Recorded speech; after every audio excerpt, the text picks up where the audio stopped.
Pas encore. Non, il met les paramètres en place.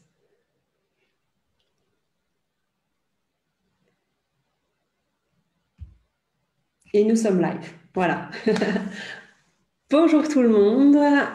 Aujourd'hui, j'ai l'honneur d'avoir Marilyn avec nous. Marilyn qui est aussi de Suisse. J'ai beaucoup d'invités suisses, mais aujourd'hui, c'est de Lausanne. Et Marilyn, en fait, toi, tu accompagnes, donc depuis quelques années déjà, ça fait pas mal de temps que tu accompagnes les couples vers le mariage. Et puis, tu as continué en fait ces démarches-là parce que c'est vraiment un accompagnement, une introspection. Et tu as eu envie de continuer à les accompagner aussi différemment et d'une façon plus profonde. Et aujourd'hui, on avait envie de discuter ça parce que qu'est-ce qui s'est passé avec tous ces mariages là, cette année?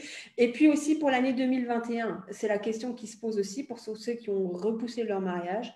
Et tu as plein d'astuces à donner. Donc, je suis vraiment contente de t'avoir avec nous. Est-ce que déjà, tu as envie de nous dire depuis combien de temps tu fais cette activité-là? Comment ça s'est passé cette année pour toi?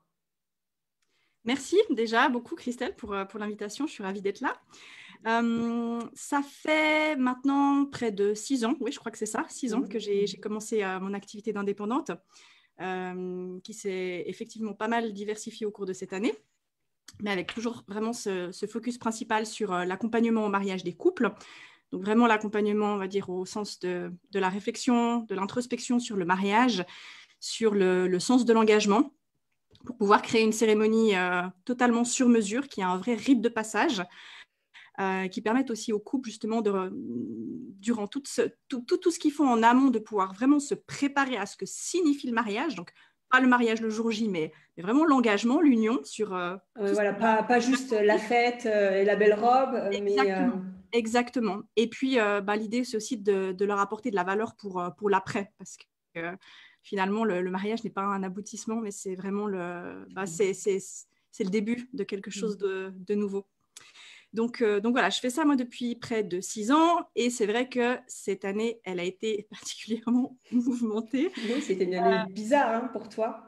Ça a été une année très très bizarre, surtout que quand on a été vraiment mis dans un peu la violence de ce contexte, c'était au printemps. Et c'est aussi le moment où vraiment la majorité des couples on va dire qu'ils sont quasiment prêts, ils se réjouissent. Et ça a été un vrai coup de massue pour eux et pour moi, mais comme aussi tous les prestataires du monde du mariage. Super. Parce qu'on était tous vraiment face à une grande inconnue et à se dire, OK, maintenant voilà ce qui se passe, qu'est-ce qu'on fait? Moi, j'ai eu vraiment je ne sais pas si je peux dire la chance, mais je suis quelqu'un qui peut être assez angoissé, qui panique facilement, mais là, j'ai vraiment choisi, parce que je pense que c'était un choix, c'était une décision, de ne pas trop me laisser emporter par le climat anxiogène de tout ça. Par le contexte. Et de vraiment rester ancré, de dire, OK, comment est-ce qu'on va agir de la manière la plus efficace possible pour pouvoir vraiment donner des solutions et pas se laisser complètement abattre par tout ce qui est en train de se produire, au point de se dire non, mais on annule tout, c'est fini, non, surtout pas. C'est super parce que du coup, tu as vraiment réussi à être une accompagnatrice de tous ces couples-là pendant la période où ça devait franchement pas être facile à gérer pour eux. Moi, ma cousine, ce que je t'expliquais, ma cousine a eu le cas, il a fallu qu'elle reporte son mariage, elle l'a reporté à l'année 2021. Et voilà, oui, déjà, il y a énormément de choses à prendre en compte. Il y a le côté administratif, structurel, les prestataires, comment gérer tout ça, est-ce qu'on va être remboursé, tout ça à gérer, et le côté émotionnel, la déception, peut-être aussi des membres de la famille qui ne comprennent pas, est-ce qu'on annule, est-ce qu'on diminue, est-ce qu'on transforme? Exactement. Mais j'ai vraiment essayé de me dire, OK, je ne pense pas à moi, là, je pense à eux. C'est ça. C'est vraiment eux qui sont... Il y a plusieurs couples, donc il faut maintenant trouver des solutions qui vont... c'est des solutions, on va dire, qui sont communes, mais qui vont être rassurantes pour chacun, finalement. Et c'est vrai que je me suis tout de suite dit, OK, on va rester pratique, on va rester ancré, on va trouver un moyen de continuer surtout cet accompagnement, parce que c'est vrai que moi, j'agis beaucoup aussi comme coach, comme accompagnante durant cette préparation mariage. Et là, je me suis sentie vraiment investie encore peut-être plus fort de cette mission de me dire, j'ai vraiment un rôle à jouer, j'ai une profession qui est humaine, et c'est ce que je dis toujours à mes couples au début de l'accompagnement, on a une relation qui est humaine avant tout. Ce n'est pas une relation de client à prestataire, c'est vraiment autre chose. Et là, il y a quelque chose à faire, et je me dois aussi, je me dois de trouver les meilleures solutions possibles pour tout le monde. Donc, la première chose que j'ai ressentie, parce que moi, je travaille aussi beaucoup avec l'intuition, et puis je me suis dit, OK, mais qu'est-ce que je ressens? Qu'est-ce que je ferais? Comment je me sentirais aussi si j'étais eux? Je me suis tout de suite dit, OK, on va rester pratique. Pour l'instant, il y a des mesures qui sont annoncées. Alors oui, je savais que certains mariages étaient directement impactés. Donc, on parle des mariages d'avril et de mai. Ça, j'ai su assez vite. Alors, je ne me souviens plus exactement de toute la chronologie, mais en tout cas, rapidement, on a su que pour avril et mai, c'était interdit. Donc, cela, OK, on trouve une solution pour replanifier une date. D'accord. On essaie de ne pas le faire dans trop longtemps, dans la mesure du possible, parce qu'on perd aussi la dynamique de tout ce qu'on prépare ensemble. Et voilà, et ça, c'était ça, il n'y avait malheureusement pas d'autre solution. Après, pour les autres, justement, j'ai dit, on ne cède pas à la panique, en tout cas pas tout de suite. On garde espoir, donc on continue à se focaliser sur la date qu'on a prévue, on continue l'accompagnement ensemble, on a besoin aussi d'amour plus que jamais. C'est aussi une excellente période pour finalement se rapprocher en tant que couple, peut-être encore développer même de nouveaux outils. Et puis finalement, là, on est vraiment dans le vif du sujet, on est dans une crise, et puis des crises de couple, il y en a plein, on va en vivre plein.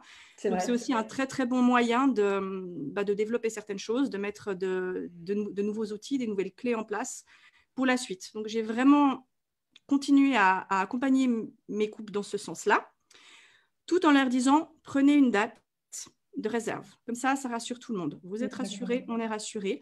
Vous gardez votre objectif principal, mais vous prenez quand même une date en backup. De nouveau, si possible, dans pas trop longtemps, si possible à l'automne ou éventuellement au printemps prochain. Et comme ça, on garde espoir, on continue à travailler comme on le ferait habituellement. Et j'ai senti que ça allait vraiment aussi être très, très bénéfique pour eux, parce que il n'y a pas que cette partie dans le mariage. Il y a tellement d'autres choses. Il y a tellement justement déjà, organiser un mariage en soi, c'est compliqué. Là, alors, en pleine période Covid, c'était juste vraiment... c'était très, très complexe. Donc, je leur ai dit vraiment... voilà, il y a déjà tellement d'autres choses à faire. Essayez au moins de vous focaliser sur le positif et puis sur tout ce que vous pouvez prendre de cet accompagnement qui est aussi là pour apporter du bien-être. Oui, finalement, c'était une période exceptionnelle, donc prendre ce côté exceptionnel-là, sans franchement le mettre en négatif et dire qu'est-ce que j'en fais, et peut-être le transformer en cette expérience exceptionnelle pour le couple, pour la structure du couple. Comme tu dis, c'est une crise. Parfait. allons affronter cette crise ensemble, finalement. Exactement. Donc, et pour les couples qui, par exemple, là, donc, comme ma cousine, par exemple, qui a reporté son mariage au mois de mars, quels sont les conseils que tu peux donner, parce que ce n'est pas sûr qu'ils puissent le faire au mois de mars. Donc, qu'est-ce que tu peux donner comme conseil? Comment ils peuvent gérer ça? Alors, la première chose que j'ai envie de dire, c'est que si on a vraiment envie de se marier, en tout cas, dans l'idée de la cérémonie, alors je ne sais pas ce qu'ils ont prévu de faire, ta cousine, s'ils ont prévu quand même une partie cérémonie, peut-être autre que religieuse ou civile ou... Ouais, ils ont tout, quoi, en fait, hein, que ce soit église, tout est là. Alors, en tout cas, je parle pour moi de ce que je connais par rapport à ce que je propose, vu que moi, je célèbre des cérémonies laïques. Si c'est la voie dans laquelle on a décidé de s'orienter, c'est quelque chose qu'on peut continuer à faire. Et c'est ce que je dis aussi à tous les couples que j'accompagne pour l'année prochaine. Si vous voulez vous marier dans le sens de l'engagement, de la cérémonie, vous pouvez le faire. Alors peut-être que ce sera que vous et moi, mais en l'occurrence, c'est intéressant de se poser cette question, pourquoi et pour qui on se marie. Alors peut-être ce ne sera pas avec les 100, les 150 invités qu'on a prévus, mais il y a plein de techniques. Aujourd'hui, on peut retransmettre par visio son mariage. On peut le partager de plein de manières différentes. Après, c'est vrai que c'est intéressant de se recentrer sur mais qu'est-ce qui fait notre mariage? Est-ce que c'est juste le fait de le partager avec tout le monde ou c'est ce qu'on vit à deux parce que c'est notre rite de passage et que c'est aussi ce qu'on fait parce qu'on a envie de porter notre amour plus loin et parce qu'on a envie de passer par cet engagement. Et si là est la vraie valeur du mariage, oui, c'est tout à fait possible de le faire. J'ai eu la chance, c'est vrai, cette année de pouvoir, on va dire, célébrer, on va dire, allez, je vais le dire en français, 70 à 75% des unions qui étaient prévues. J'ai continué à accompagner 100% de mes couples. C'est génial. Il y a aussi plusieurs couples qui m'ont dit, nous, c'est cette date à laquelle on a envie de se marier, donc quoi qu'il arrive, on va se marier, même si c'est qu'avec toi, même si on est que les trois, même si on peut inviter peut-être que 5, 10, 15, aller jusqu'à 50 personnes, même si on avait prévu plus, on va le faire quand même. Moi, j'adore cette démarche parce qu'elle ramène de nouveau au vrai sens qu'on a envie de donner à l'essentiel. Donc voilà, c'est pas impossible de le faire. Et ce qu'il faut savoir, c'est que moi, ça fait aussi des années que j'accompagne des couples qui viennent de l'étranger pour faire ce qu'on appelle des elopements. Donc, elopement, c'est un terme anglo-saxon qui veut dire c'est une petite fugue en amoureux. Et c'est quelque chose qui a déjà le vent en poupe au niveau international depuis des années, où il y a plein d'amoureux qui se disent, tiens, nous, on veut fuir le côté ultra traditionnel, ultra organisationnel du mariage. Et pour nous, notre amour, on a envie de le vivre pleinement, ensemble, de manière intime, dans un décor de rêve dans la nature. On part en voyage dans le pays de nos rêves et on va vraiment célébrer notre amour juste à deux ou avec très peu de personnes. Et on revient après chez nous et voilà, et on est mariés et on peut refaire une fête avec la famille ou autre. Mais on a vraiment vécu ça de manière très personnelle parce que c'est ce qui nous correspond. Ouais. Ça fait déjà des années que je le fais. Et ça fait aussi pas mal de temps que je sens que ça pourrait vraiment intéresser des couples ici beaucoup plus localement. Oui. C'est encore un peu difficile parce que ça reste toujours très, très Oui, parce qu'il y a la tradition derrière. Ouais. Et là, maintenant, c'est en train de bouger avec ce qui s'est passé cette année. J'ai eu cette année trois couples d'ici, suisses, qui ont décidé de s'unir de cette manière, dont 2 qui l'auraient fait de toute façon parce que c'était vraiment leur... c'est ce qui leur correspondait. Et puis parce que finalement, c'est pas des fois quelque chose qu'on imagine, qu'on envisage, qu'on nous propose. Exact. Et si des fois on se pose la question, ok, mais est-ce qu'on est à l'aise finalement d'exprimer notre amour devant 150 personnes, ou est-ce qu'on le fait parce que ça s'est toujours fait comme ça?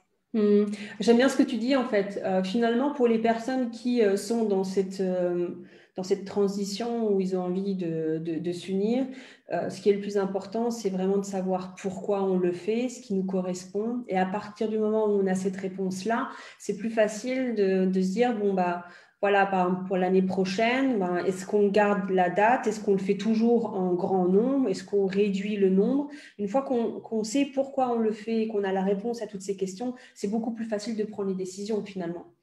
Voilà. Est-ce que c'est traditionnel? Est-ce que c'est pour faire plaisir à la famille? Est-ce que non, c'est quelque chose dont moi j'ai besoin d'avoir toutes ces personnes proches autour de moi? Si c'est vraiment le cas, voilà, ce sera peut-être plus difficile de rester sur cette date-là. Par contre, si on se rend compte que non, c'est pas du tout quelque chose dont j'ai besoin, mais finalement, on peut rester sur la date et puis transformer le mariage, le diminuer.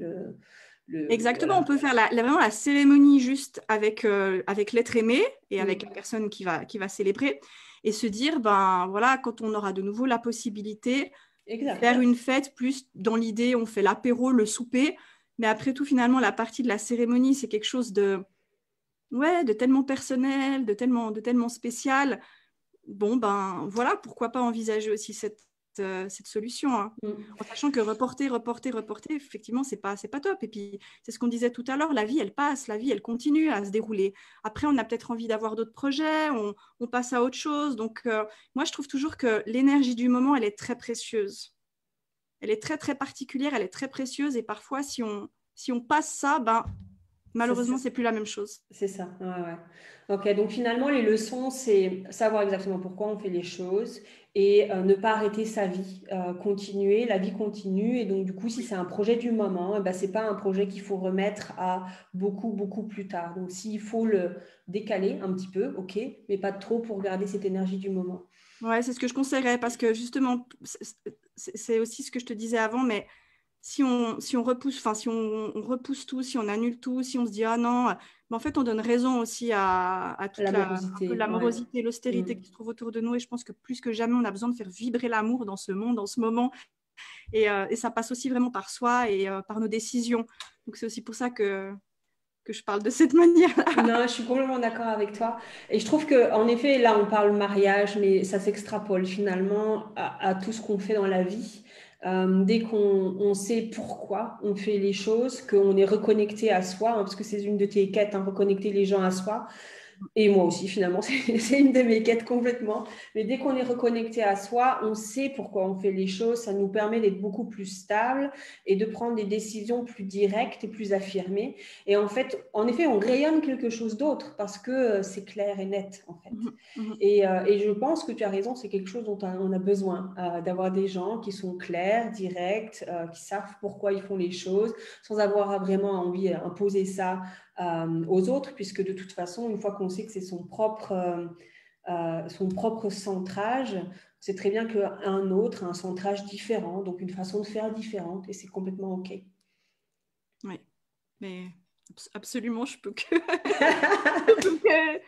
affirmer. Et puis, c'est bon pour la santé aussi. C'est clair, c'est clair. Bah oui, parce qu'il n'y a plus de blocage après, hein, donc du coup, l'énergie, C'est ça, et l'énergie, elle a besoin de beaucoup circuler en ce moment. tout à fait, tout à fait. Merci beaucoup. Est-ce que tu as un site internet ou une page que tu peux nous dire là pour que les gens puissent revenir vers toi et prendre de bons conseils pour leur union Avec future grand et plaisir. présent? Oui, alors j'ai mon site marilynerebello.com. Je ne sais pas, peut-être si tu veux le mettre dans les commentaires ou sinon je peux aussi. Oui, tu pourras le mettre. En tout cas, on voit ton nom là, donc voilà. Alors voilà, mon site, donc c'est éponyme, donc on peut me trouver comme ça. Et puis dessus, il y a vraiment tout ce que je fais. Il y a aussi du contenu gratuit. J'ai Des aussi un groupe conseils, ouais. Facebook. Donc voilà. Ok, super. Merci d'avoir été présente. Merci beaucoup pour l'invitation, Christelle. C'était un plaisir. C'était un plaisir pour moi aussi. Je vous souhaite à tous un super week-end. Et la semaine prochaine, il y a encore 2 ou 3 lives et après, c'est fini pour cette année. Au revoir tout le monde.